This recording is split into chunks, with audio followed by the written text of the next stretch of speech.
one, we're on. Wholeness family. Again, here we are being brought together to continue to exemplify and magnify, clarify, and gain the understanding that is essential for us if we are to go forward into higher realms of consciousness. Of course, yesterday we brought up a quite interesting subject. This subject, has really become a part of the discussion here at Jerusalem among a few brethren that feel that this topic, of course, is paramount and essential that we have it, but at the same time, we recognize the sensitivity of such a subject. And so we're going to kind of continue on, hoping to create the language that would allow us to articulate it without being a victim of the very thing that we are trying to avoid, try to, ascend out of, and that is dualism. Nasik, very difficult thing to do. Very difficult. So I was just reading, and since we on such a topic, I want to just kind of give us a little conceptual idea of duality and non-duality, just a little paragraph of it, so we can kind of see how difficult this is. First of all, this is in Power versus Force. It's in the very, very latter part of the book, the glossary, and mine is on page 314 in the glossary. And he defines duality here, David Hawkins.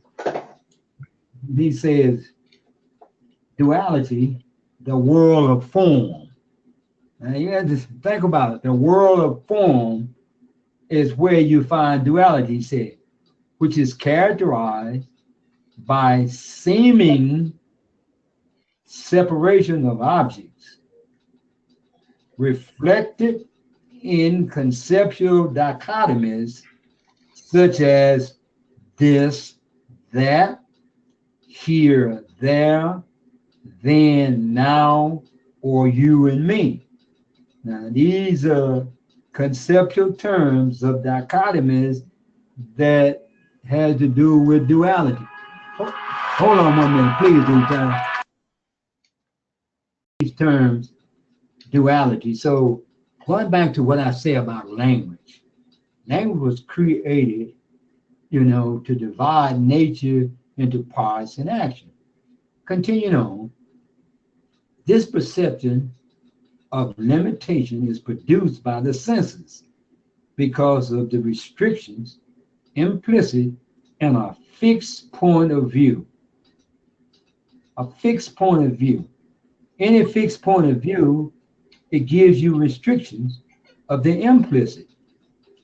Now, it says science has finally gone beyond the artificial dichotomy of observer and observed characteristic of the 17th century, Cartesian duality, and now assume that they are one and the same. Now, so if we say we're trying to explain something that's one and the same and using language, that's what dividing what you're talking about as one and the same becomes kind of confusing.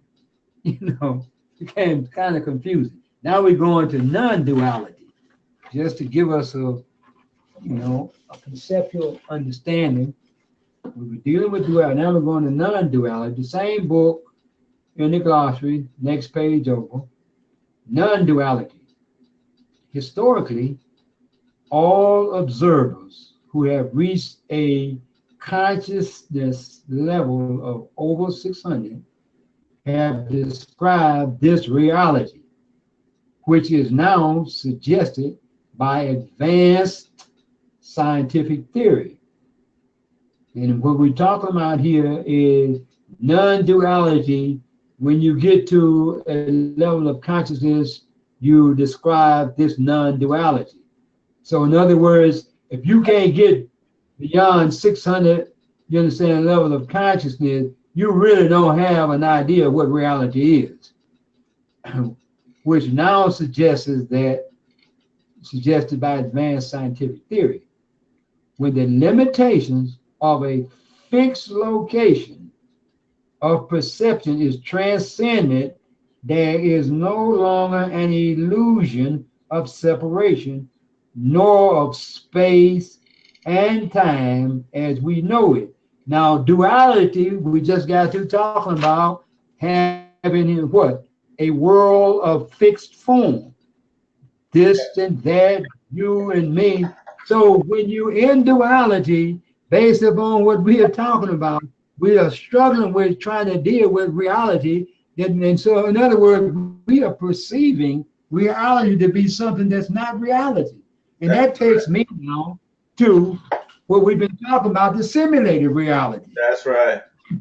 So you see, the matrix seems so real, and it say, but I'm living it. What you mean it ain't real? So now here's a man living it. He going through all these trials and tribulations, and you tell him, "Oh man, it ain't reality." That's you not know, real. Right. and that's a difficult piece. So I thought I would start here because these are some points that we have to really, really think about. And I'm gonna take it beyond think, because if we keep thinking, we are still in duality. That's We right. gotta know. We have to know We have to that. realize. Yeah, we got to, because other than that, we'll find ourselves talking about that which we want to get out of it, not even acknowledging that we're in something that we what? Are trying to get out, and we keep ourselves in it because we don't know what we're in. That's We right. don't know. So it's we defend it. We find ourselves defending it rather than absolutely, trying to get out. absolutely, right. Find ourselves defending rather than trying to get out.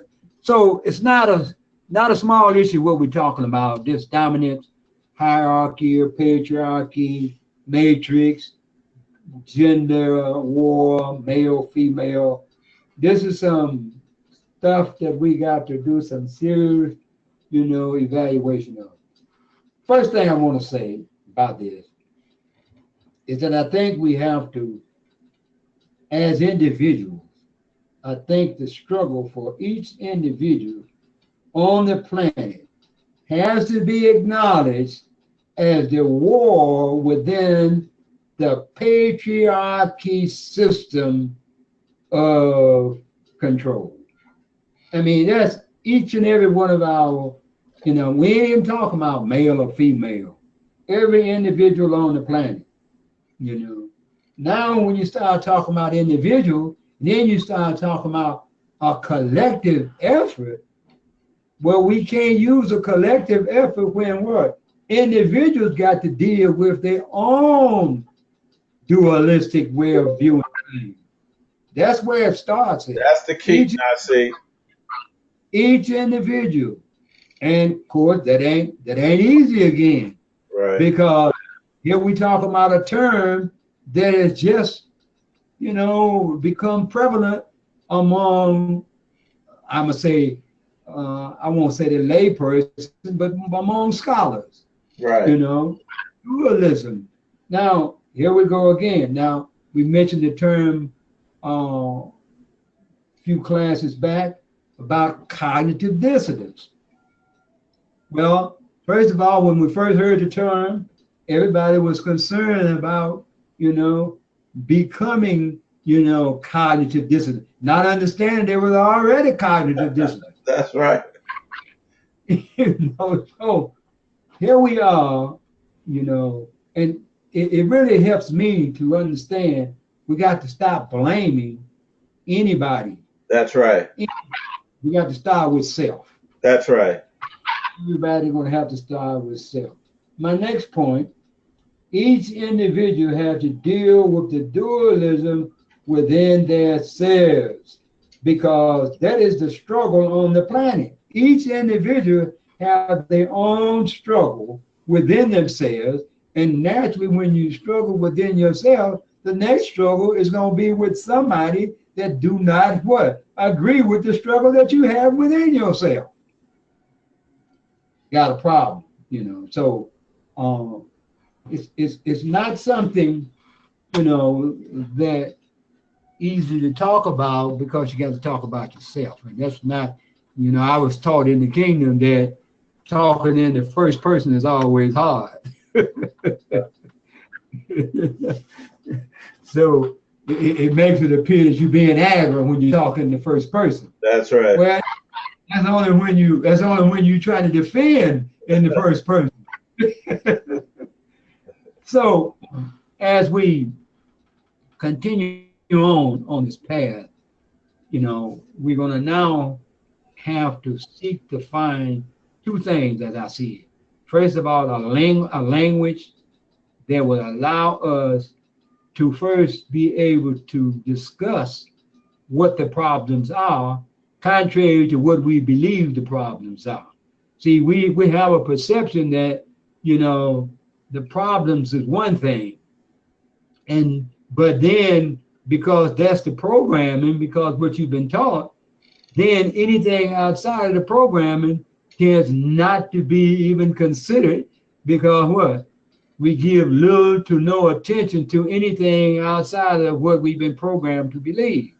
So we got to find a language that will allow us to discuss, you know, things that deals directly with us, as opposed to it being somewhere external. That's one thing.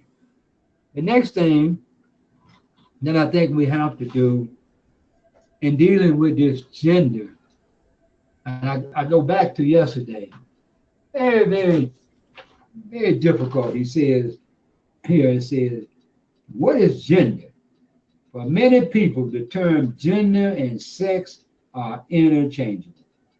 Now, he's talking about sex here. It's not talking about cohabitating with somebody, you know, sexual. He's talking about what? The opposite sex, like male and female, you know. So the idea, he said, becomes a common, you know, particular, become common, particularly in Western society. That is rarely questioned. Yet biological sex and gender are different. Gender is not inherently connected to one's physical anatomy. Now, so here we've had gender is what? Not inherently connected to one's physical anatomy. But when we say gender, we are talking about what? Male or female in most cases. You know, we are talking about the anatomy.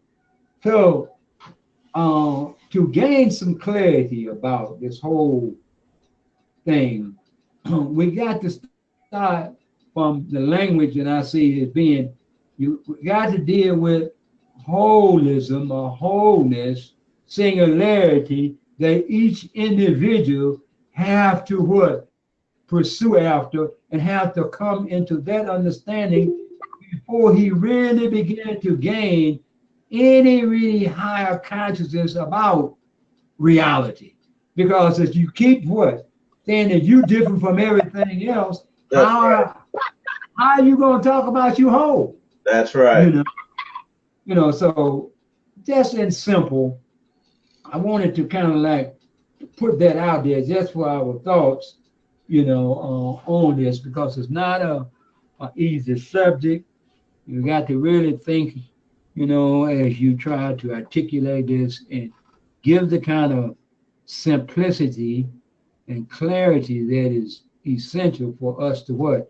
Transcend out of it. Now, going back in my closing, you know, statement or closing remark, is we got to go within. That's the first place. Deal with ourselves as a holistic individual from within before we start talking about anything external.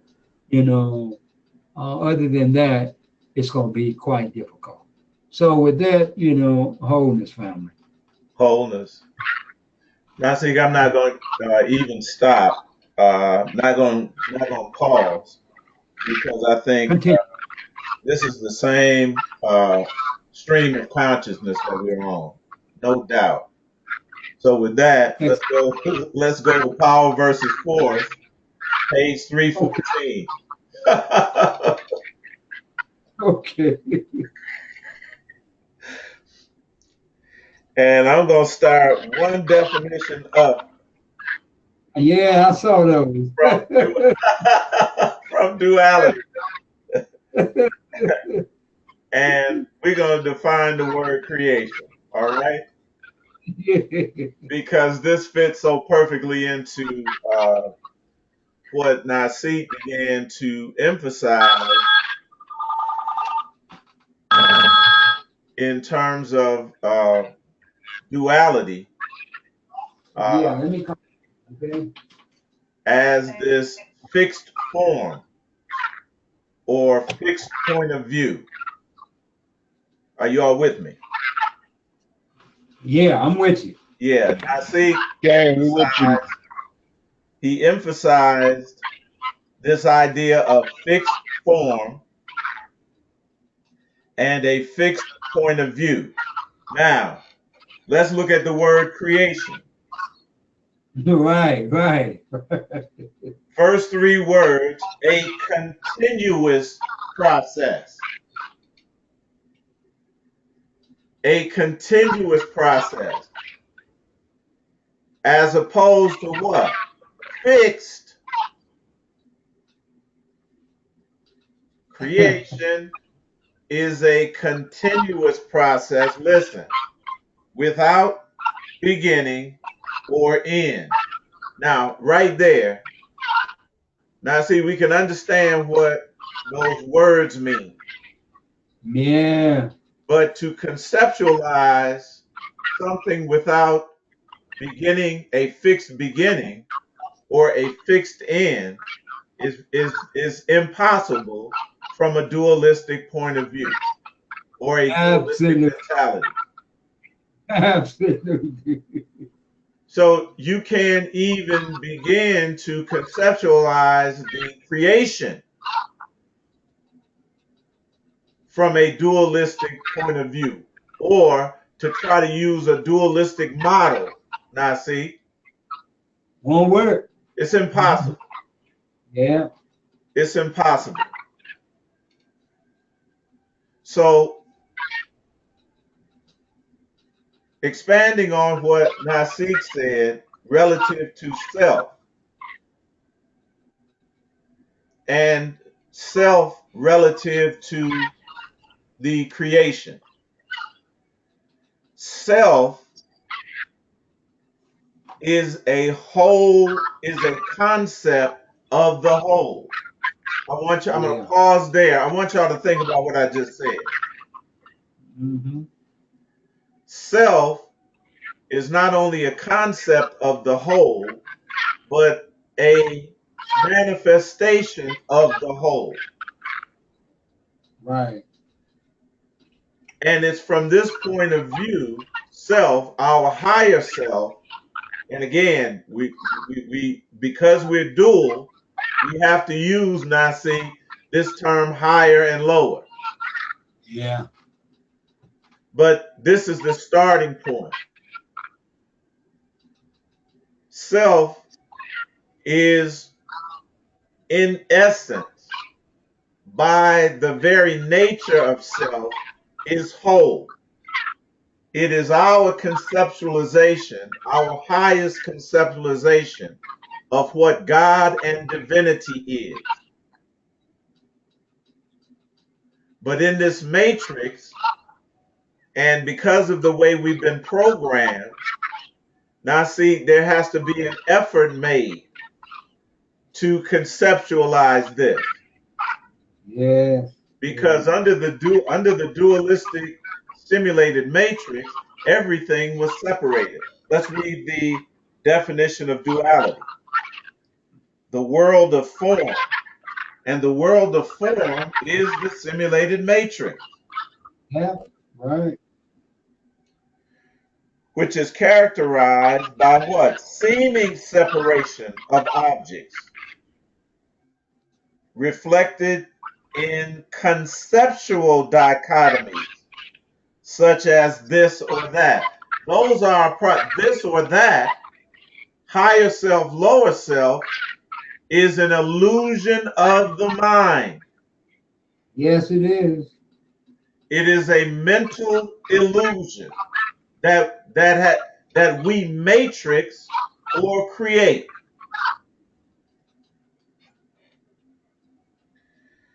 It says that duality is the world of form which is characterized by seeming separation of objects, reflected in conceptual dichotomies, such as this or that, here or there, then and now, you and me.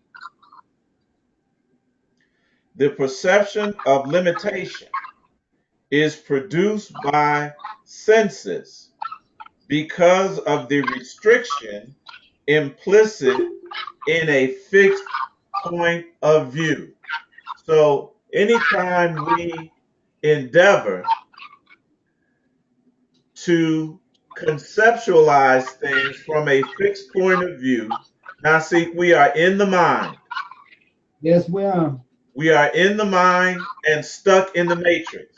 The only thing Yep. that you are going to be able to conceptualize from that point of view is here or there, you or me, Right. then and now, etc., Right. this or that. Yeah. It will be dualistic. It would be dualistic.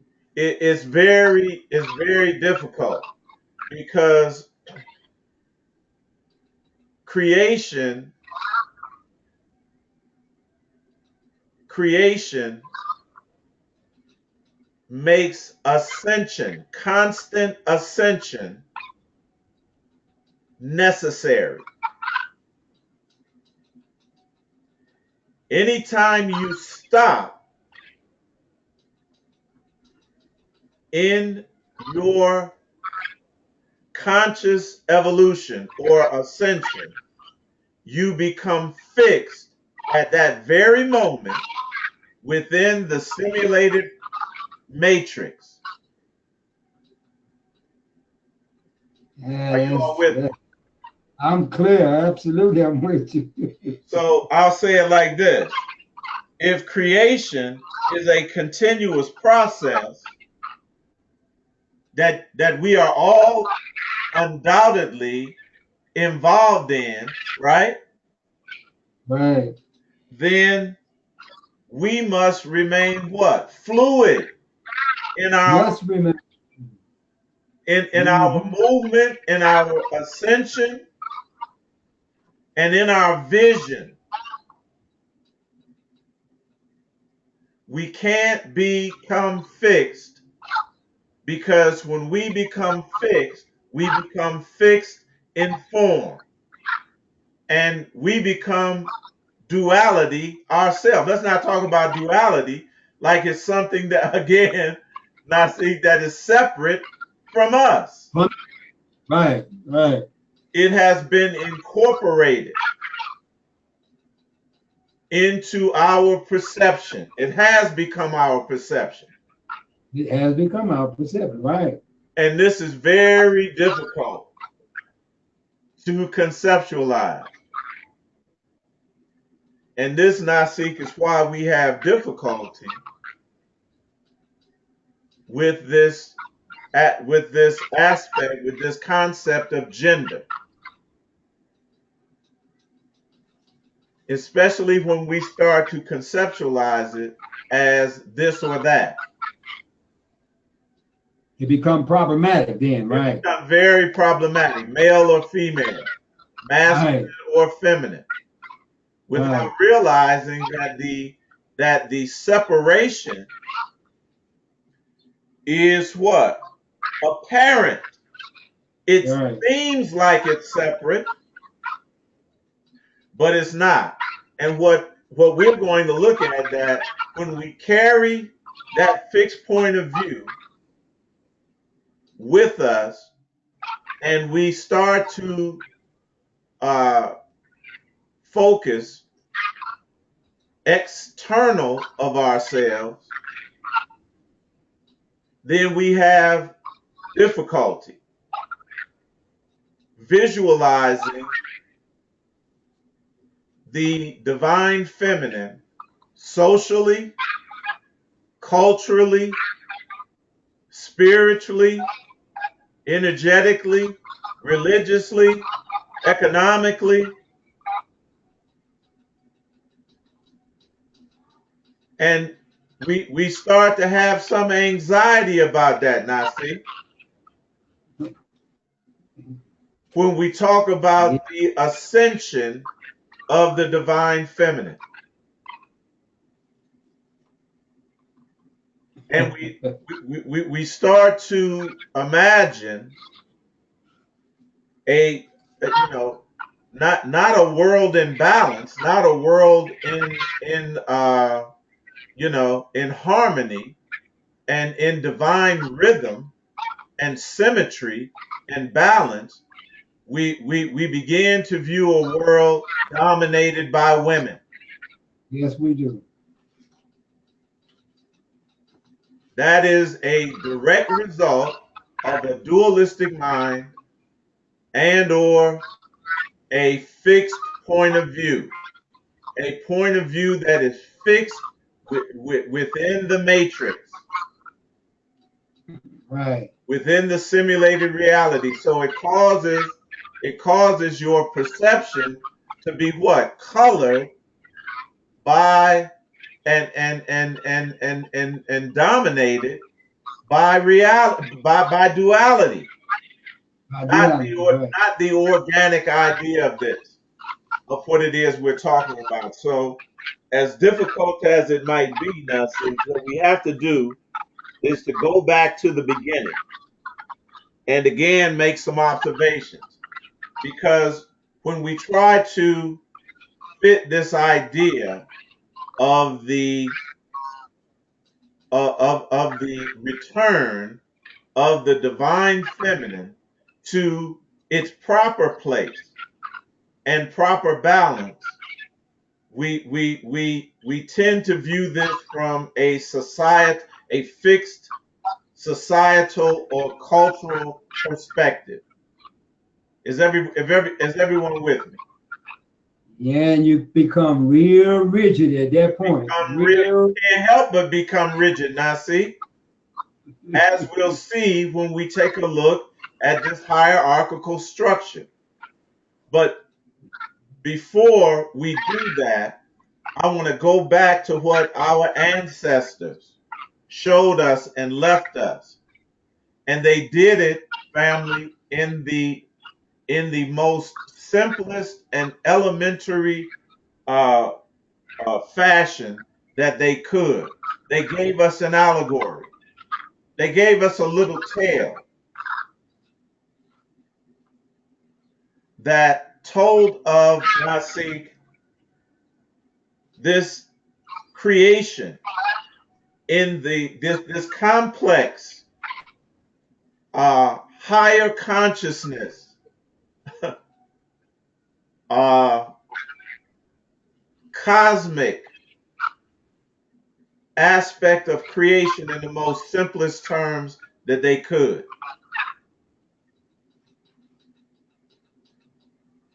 And we went over this before, but I just want to go back over it to make this point. We talked about the ion Sophia, right? Which represents, family, the divine feminine in cosmic form, but again, simplified in anthropomorphic terms.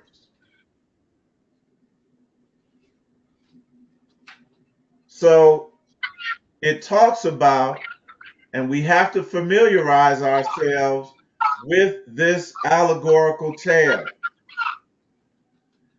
And what it is talking about is how the simulated matrix came to be created, came into being. In other words, how the material universe was formed, was fashioned. Are you all with me? Yeah. It says here that one Gnostic mythos describes the declination, in other words, the emanation of aspects of the divine and the eternal into human form. Now, we've all gone over that in our teachings. We've laid this down as a fundamental when we talked about emanation versus what? Creation. And it is said that Sophia, which means wisdom, did what? Desire to create something apart from the divine totality. Now, what does that mean? Yeah, there it is right there. That is. It means that the feminine went and did something without consulting the masculine.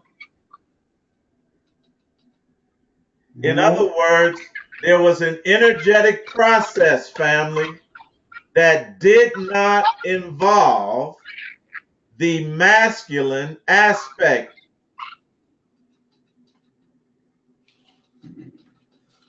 This is further allegorized in the tale of Adam and Eve in the garden. Y'all got to see this. That Eve went and ate and then did what? Gave her husband something to eat.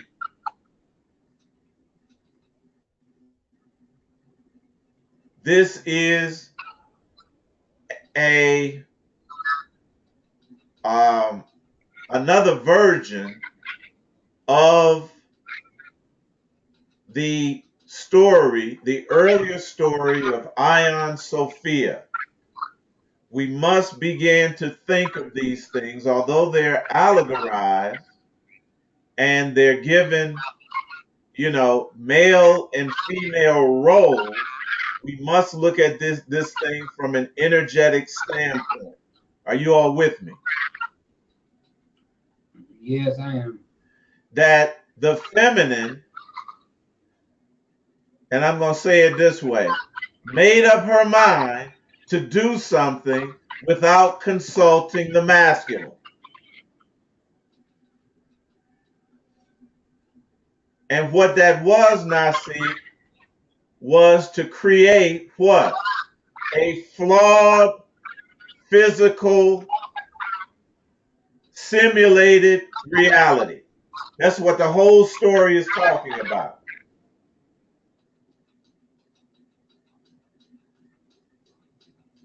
Think of this in terms of modern science. How when something is either being solved, a disease or a problem is being solved, where do you solve it at first?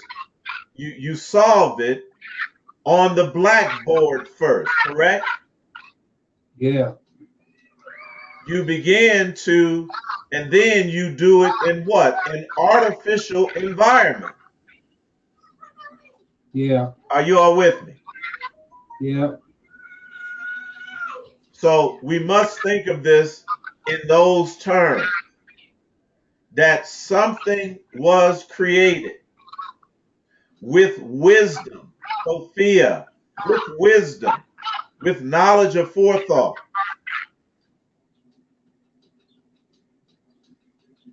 That was to solve a greater problem, a flaw. All right?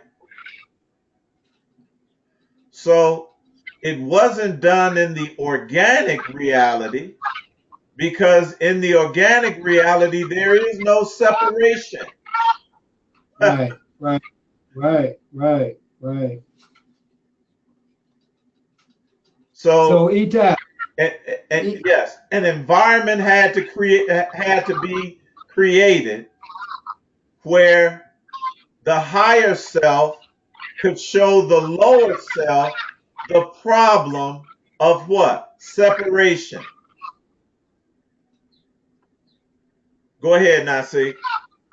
well, I was just going to say we can now, once we conceptualize what we talking about right here, it gives us the foresight to understand, if you bypass any element of the organic reality, it have to create, you understand, an inorganic or a similar, you That's right. understand, realization of its manifestation. Now, when that occurred, without the involvement of the unity of the, we want to say elements now rather than male or female, we're saying That's correct. the unity of the two being one, then we would have had the manifestation of the organic. But when one goes without the other, we create the inorganic or the duality. So you're right, the higher would have to tell the lower, in respect to that this is flawed. That's right. You would have to be.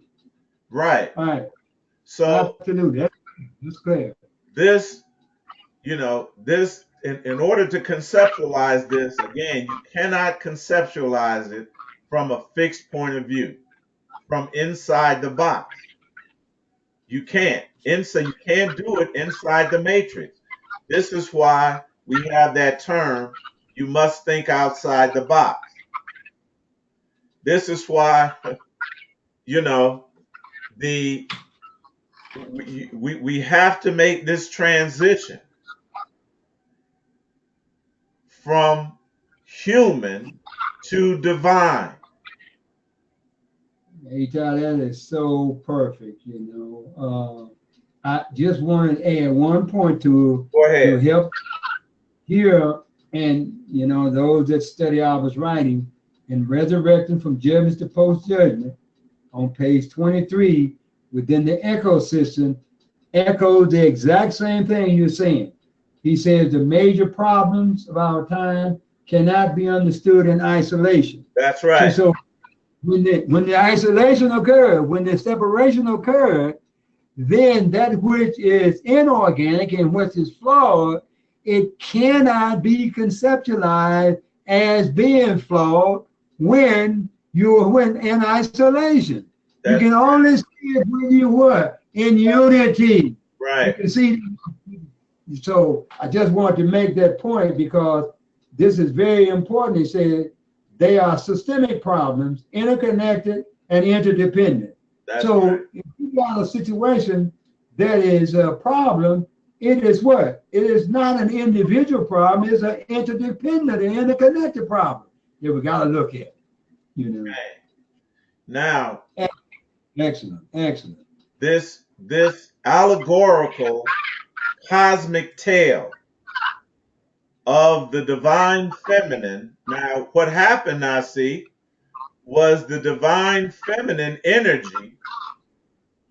It says here, became, listen, thus Sophia's power becomes enclosed within the material forms of humanity. So we have to look at this, that the feminine aspect, this feminine power, does not just reside in the female aspect of the population, but male and female. Absolutely. Right. So Yeah. society is going to, a societal view, a cultural view, a religious view is going to what? Separate these two things. Absolutely. Yeah. And so it's very difficult when we're teaching these things that what? It gets filtered through the mind, and automatically brothers start thinking about what? Females dominating them. Yeah. Yeah.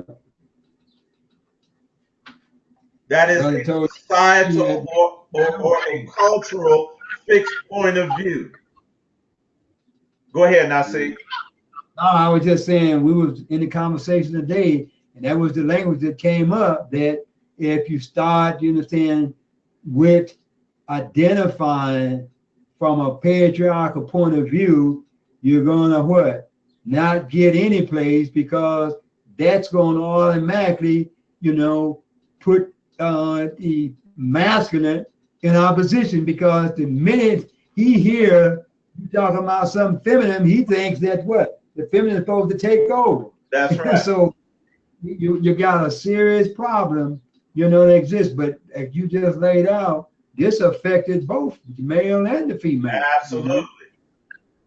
This feminine power, Sophia's power becomes what? Enclosed within the material forms of humanity. Humanity speaks of both man and woman, Right. themselves entrapped within the material universe or the simulated matrix. Now, here's the goal. The goal is to what? Awaken this spark, brothers and sisters, Absolutely. which would what? Permit a return by the subject to the superior non-material realities, which were its and is our primal source. That is the organic reality, non-material reality of holism. Yeah. So we can call it our divinity, our higher self, whatever you want to call it. Our source, our primal source. This is the goal.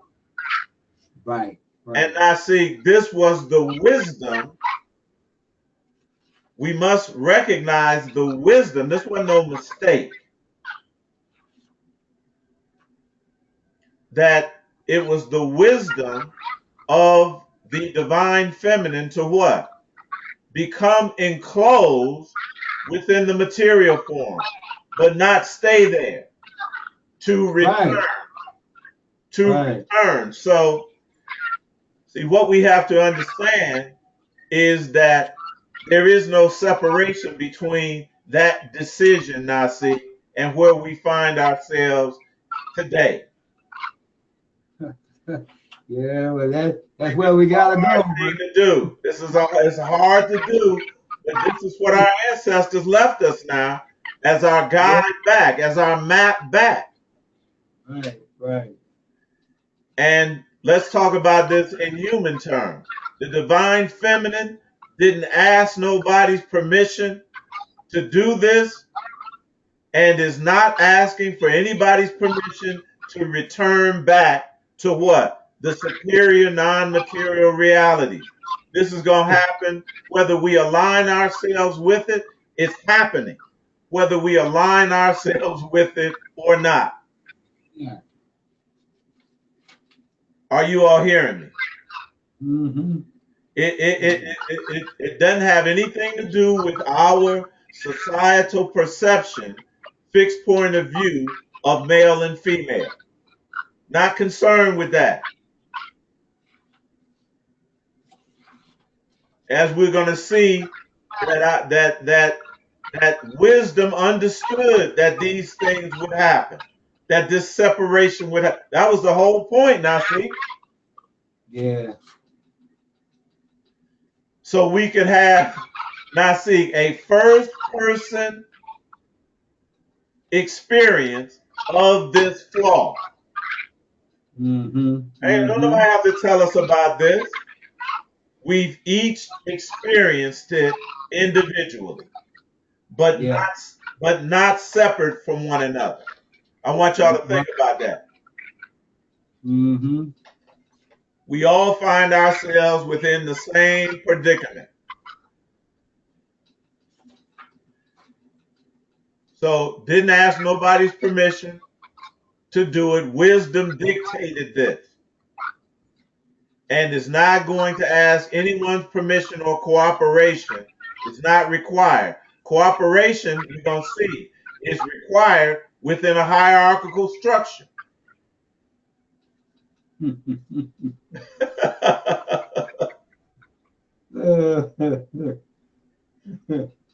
And that hierarchical structure, family, is the mental construct of the matrix.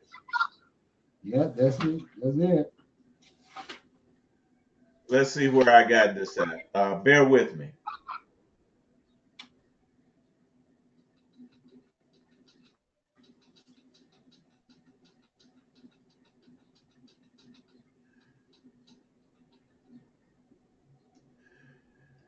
There it is. The hierarchy, the mental program, structure, or framework of the matrix. Now, see, we said that duality is a fixed point of view, correct? Right. It's Mm-hmm. a fixed form. So this is the fixed form. This is how it operates. We're going to break this thing down. And for a minute, we're going to go to this document that Nasik was teaching from the other day. Everyone should have it. That's on the social dominance theory.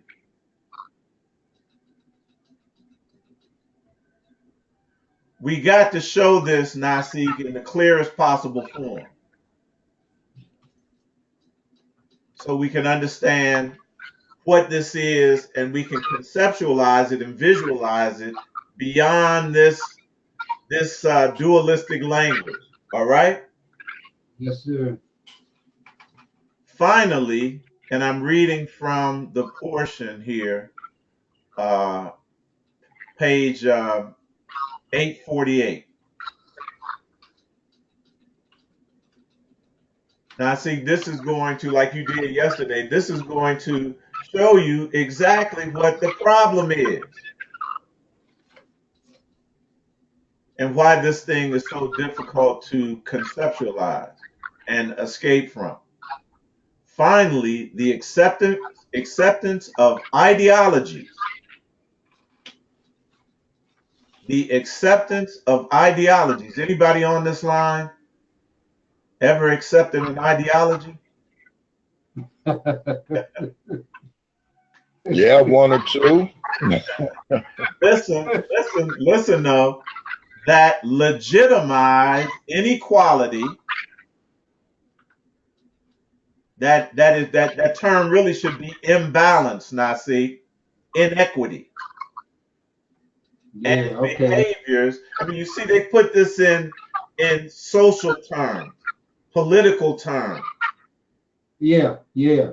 that legitimize inequality or inequity or imbalance and behaviors that produce inequality is partly determined by the people's general desire for group based dominance. Right. Now, here's this patriarchal system now that, we all accepted that ideology because we didn't know any other one. That's right. This desire for group based dominance is captured by a construct we call social dominance orientation. So now this was done, if we think back, through compulsory education, right? Yeah. And they practiced that, stand in a line. Sometimes boys in this line, girls in this line. So this thing was programmed very well. Social dominance orientation.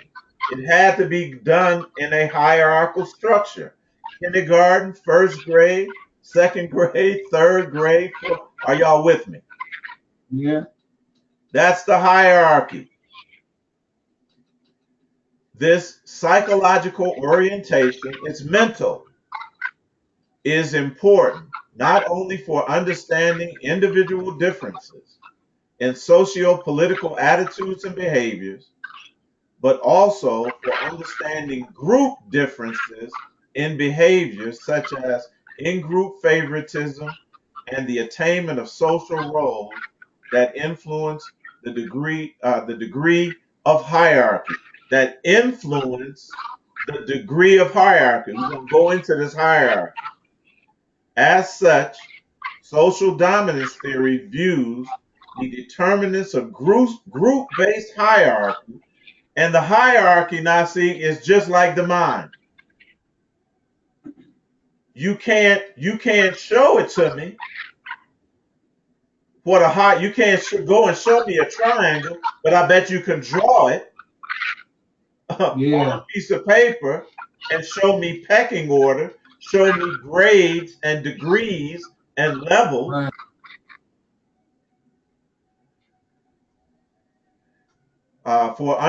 But also for understanding group differences in behaviors such as in-group favoritism and the attainment of social roles that influence the degree of hierarchy.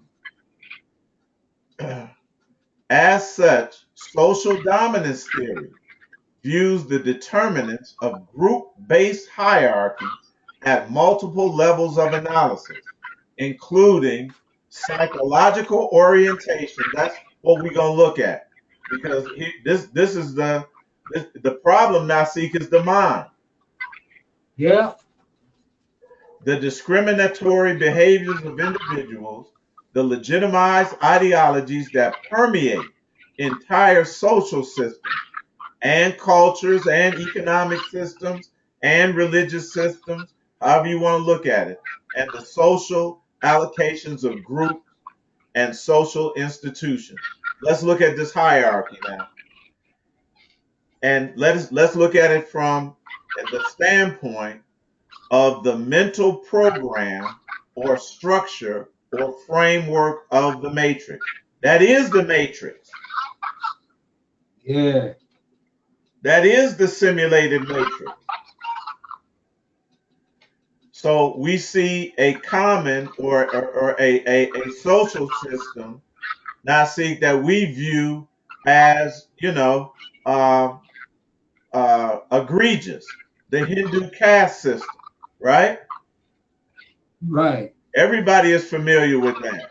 The priests and scholars on top, rulers and warriors under that, merchants, traders, artisans under that, farmers and laborers under that, then the untouchable or impure caste.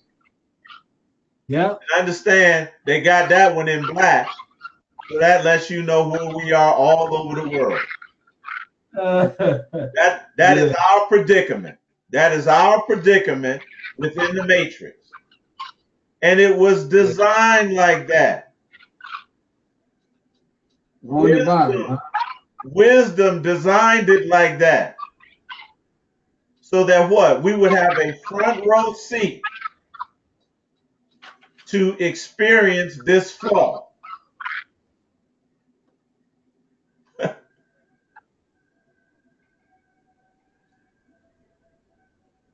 So we talked about higher and higher levels of consciousness. Our ancestors gave us this system, PRDES or PRDS, all right, that shows us different levels of consciousness, different levels of perception, different levels of points of view. Are you all with me? Yeah. The first being Peshat, where the only thing you see is the surface of something.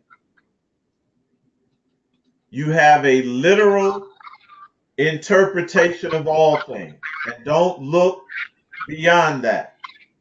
This is the level of lower consciousness that Power versus Force says the vast majority of people are in the world. The next level is Remez, where you begin to see that there is something hidden below the surface.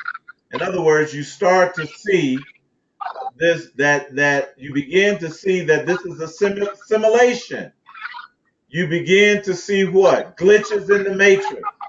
Now see, Yeah, you begin to see it, right? the third level is Darash, meaning to inquire. So now you begin to ask yourself, ultimately yourself, your higher self, questions. Now remember we said that the quality of your question, what? Determine the quality of your answer. Right, right, right. So you begin to inquire, to not take things, what? On surface meaning, to Right. research, to attempt to do what? Raise your level of consciousness.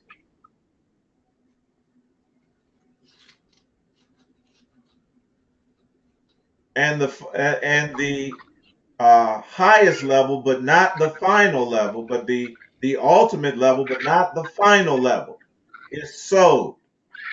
And we get the word code from the word soul. Now you have the code. You can start doing what? Figuring some things out, opening some things up to what? Higher levels of consciousness, higher levels of perception. You're starting, Nasik, to look outside of the matrix, Gotcha. outside of the simulated reality. This is soul means secret or occult or hidden or esoteric, mystical meaning. And it is given through inspiration or revelation. This is all we've been talking about. This is what guides our phone calls and our classes. Am I right? Yep. Someone is inspired to do something, to look in a certain direction. Something is revealed, beyond an intellectual level, correct? Mm-hmm.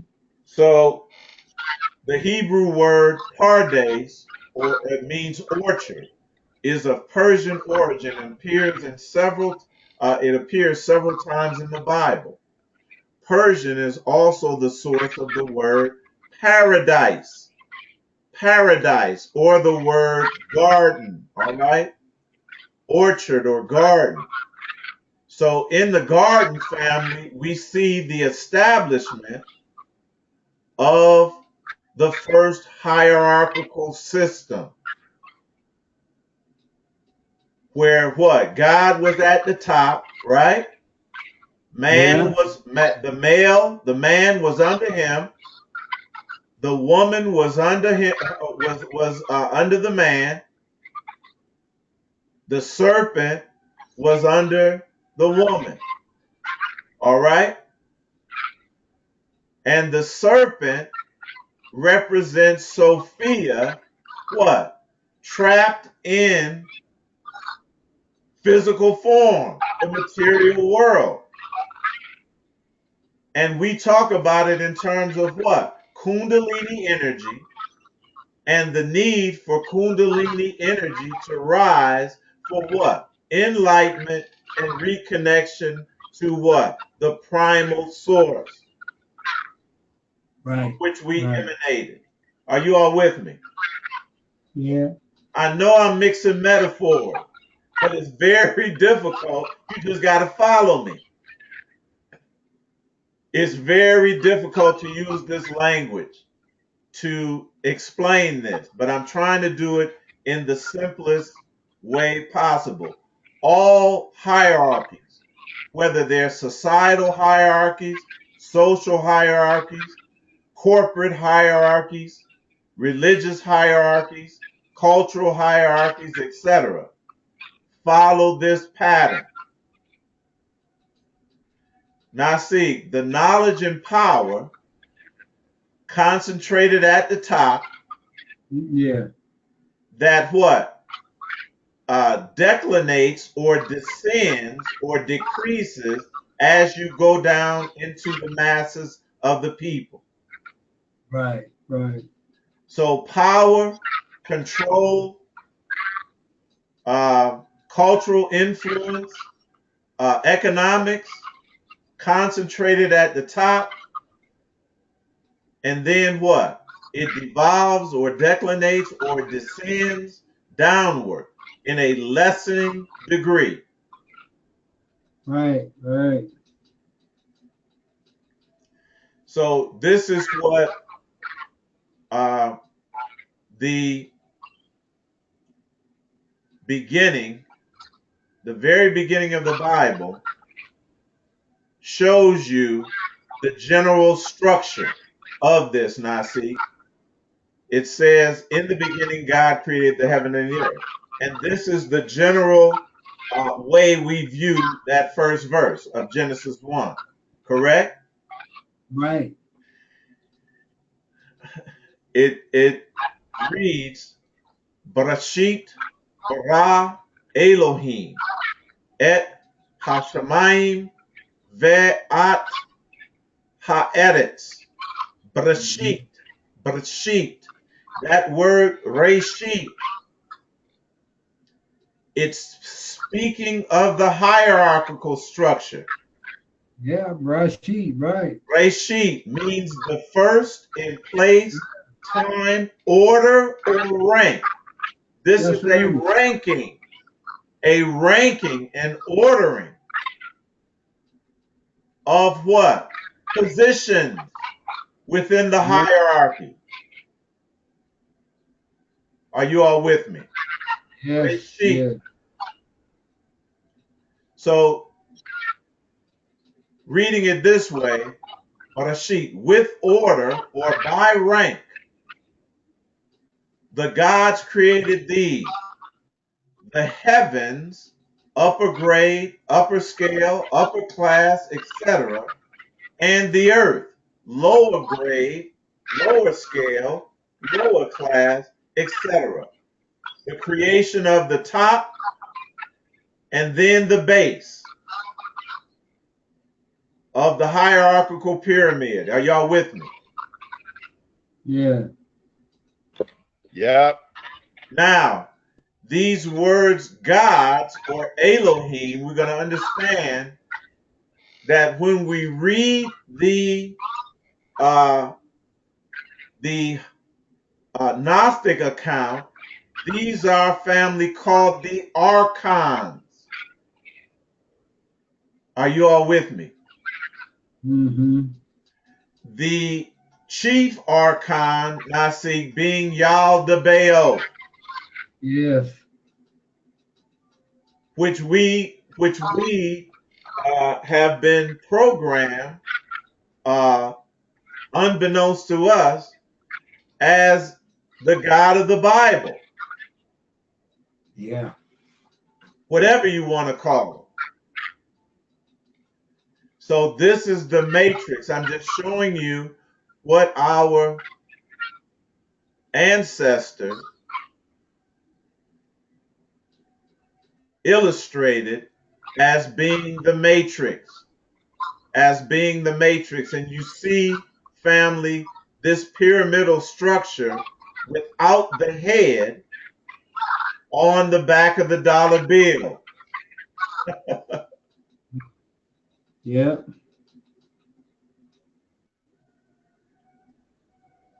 So a hierarchy is defined, family, as we begin to close, as a system or organization in which peoples or groups are what? Ranked one above the other, according to status or authority.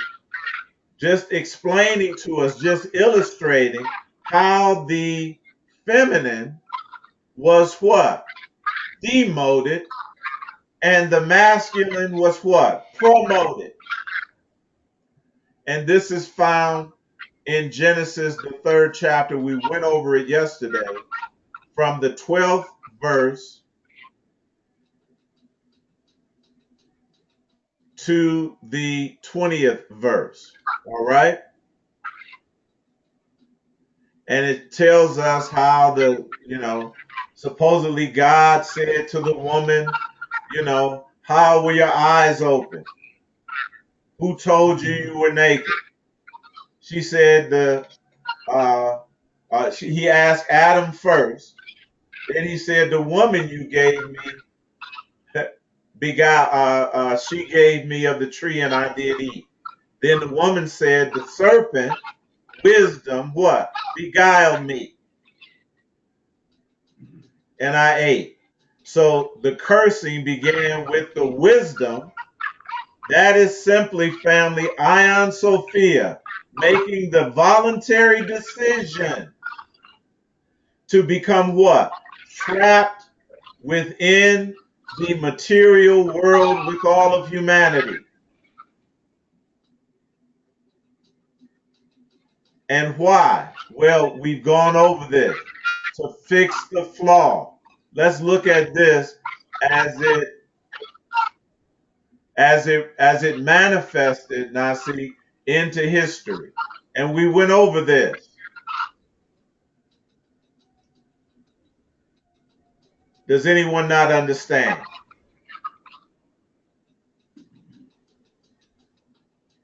I think everybody pretty much understand. The faithful and voluntary free will sacrifice of the feminine, the cosmic historic bending of the knee.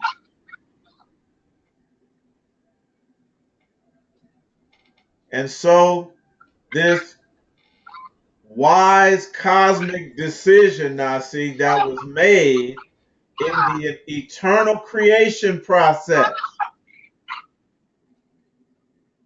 manifested at some point what? How? Within the simulated reality. But it was based on something that was not societal, that was not cultural. Y'all got to hear me. That was not religious, that was not spiritual, but was cosmic.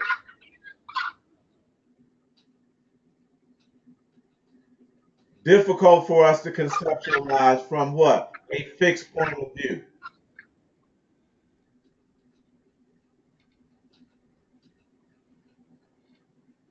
But we went over this. How during that process, they focused on what? The woman, the feminine. And now see, it wasn't their decision. Right, Etymology. It's just like in the book of Revelation said that God put it in their mind. Our divine ancestors put it in their mind to do what? Accomplish the will of the divine, to manifest this flaw and to cure it through what? An alchemical process, a curative, correctional, voluntary alchemical process. Are you all with me?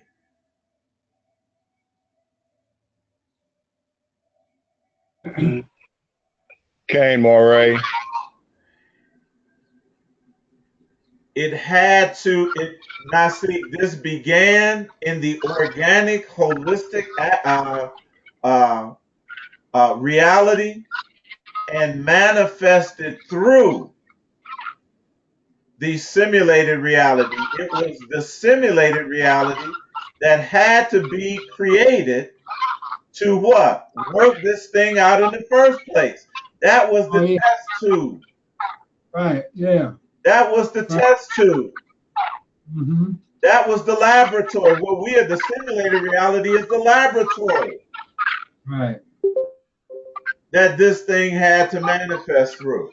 So it has nothing. So we understand that these things were done through political policies, society, cultural aspects, but those aren't the reality. Those things are just the framework, family.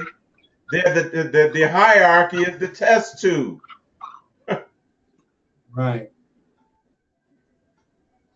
that this had to occur in, the simulated reality.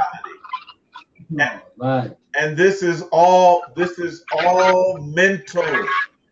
It is all mental. But it's time, Nasik, to what? Take this program out. The work has been done. Destroy this Yeah. framework. But it has to be done. It's not something that is going to manifest through a social program or through a No. cultural or religious doctrine that we all agree. This thing is happening anyway. Yeah. And we have to align ourselves with it if we want to participate in this. Nasik family, it started without, well, I can't say that. It started with our permission in the cosmic realms. We are the divine feminine. We are the divine masculine. Yeah. That's the self. That is the whole self, Nasik. Yeah. But if we're viewing this through the simulated fixed point of view of duality of the mind, we won't get to this. We won't be able to see it, and we'll be leery of this thing happening, not understanding that this was the divine plan from the beginning. It's gonna manifest with or without you, huh? But it's going to manifest with or without you.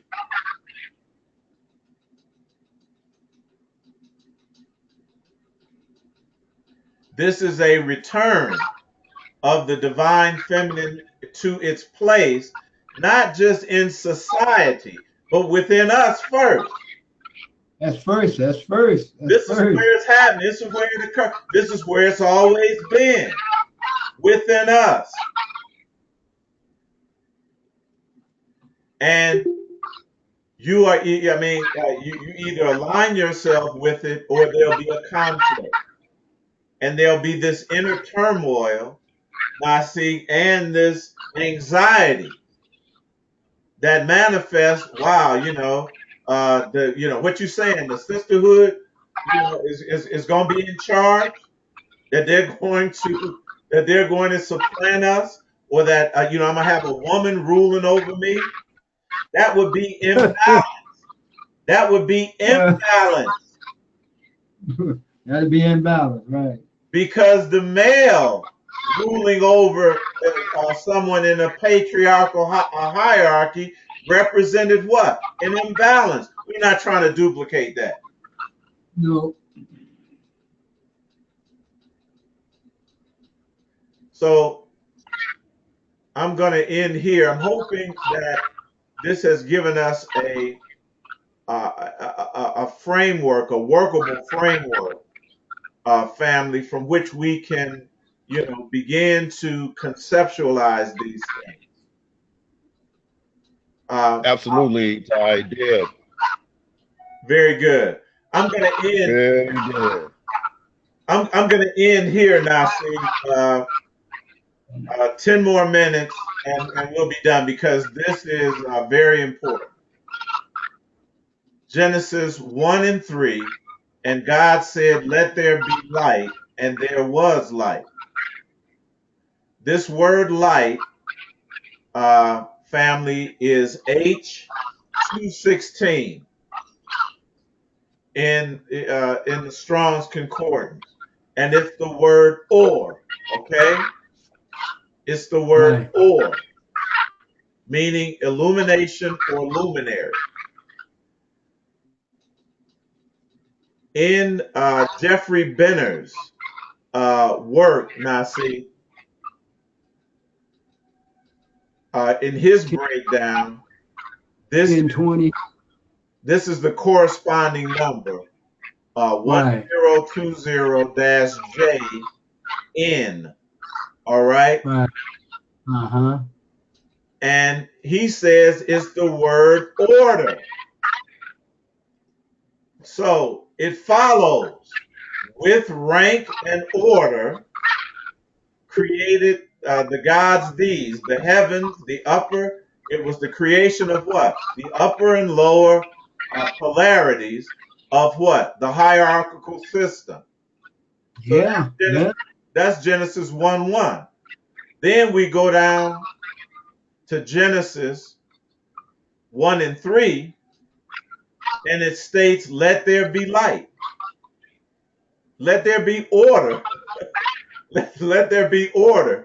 And he says that this is a box. Yeah.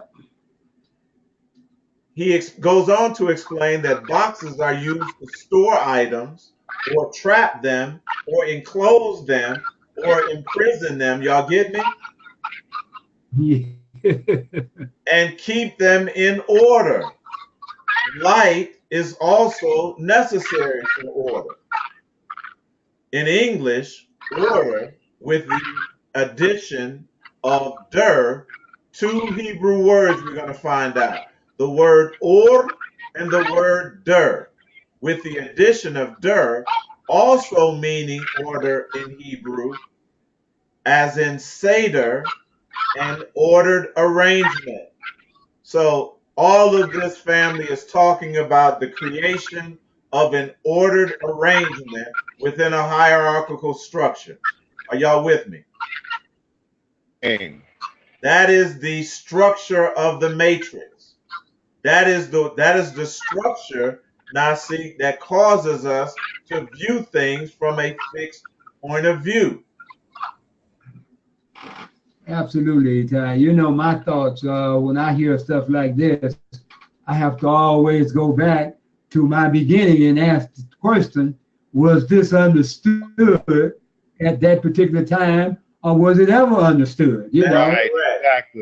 Exactly. I mean, Exactly. I just can't leave it because that ain't how I see it like we seeing it now. And Right. I'm saying everybody else see it the same way if you are what? Continuing within the creative process. That's right. You're Can't not stop. continuing the creative process. No, you don't see it. That's You're in the correct. fixed. Yeah. I'm going to end with this. And I want us to really consider how this thing has been set up by our ancestors for us. It is very interesting and extremely instructive to note that the Hebrew word der, also meaning order in Hebrew, is the parent root of many words associated with so-called divine order and authority. Here comes the okey doke that we all fell for, family. I'm going to read that again. The Hebrew word der, also meaning order, in Hebrew is the parent root of many words associated with so-called divine order Or or authority. Hear what I'm saying. yeah.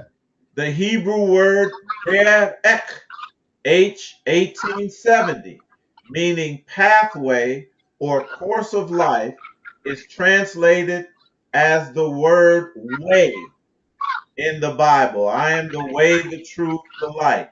All right? Right. It is used in many instances to refer to, listen, the laws, commandments, and instructions of Yahuwah, the God of the Bible. Now we done already identified who the God of the Bible was. Yeah. Yahweh the Baal, the one that what? Sits over and rules Nasik, the simulated matrix. Who gave him his throne? But wisdom. Sophia, his mother. Come on now. Yeah. The laws, commandments, Okay. or instructions of Yahweh are essential in establishing and maintaining order and control within the kingdom. Let me ask you all the question. Is the order of control in the kingdom patriarchal or matriarchal? Patriarch. Patriarchal. Come Absolutely. on now. Come on now. The laws, commandments, or instructions of Yahweh are essential in establishing and maintaining order and control within the kingdom that is Malkut, hierarchical structure. Is that not true, or is it true? Absolutely. Absolutely. Moreover, we get the English words direct, that is direct with a T on the end, and direction from the Hebrew word direct.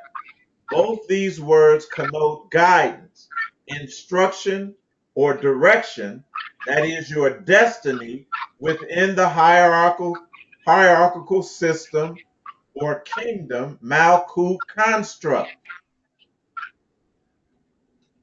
Finally, ending on this, what is truly revealing is that when you combine the two words or and der in reverse order, I'm going to say that again. What is truly revealing is that when you combine the two Hebrew words or and der in reverse order, you get the word der or. Der or. The Hebrew word der or. I want you all to look it up. Never take my word for it.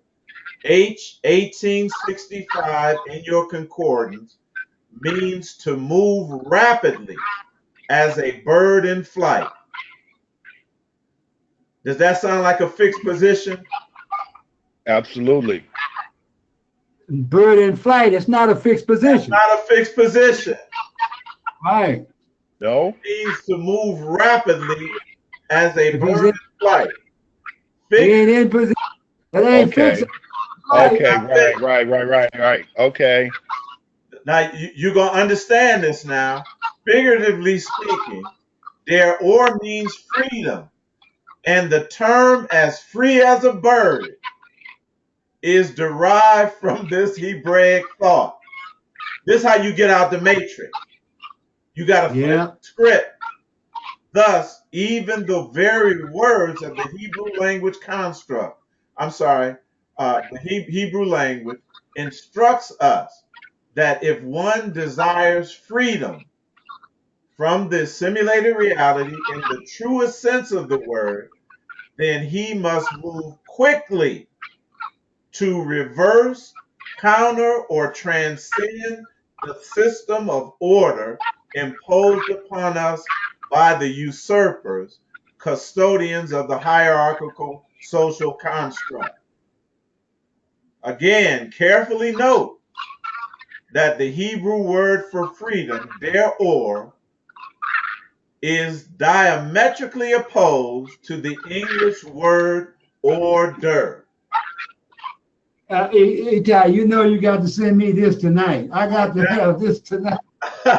As soon as we get off, Nasik. So I'm going to end. Hey, because you know me, I got to go to war with this. Hey, this is what the ancestors gave us, Nasik. So Oh with that, I'm wow. going to end it right here.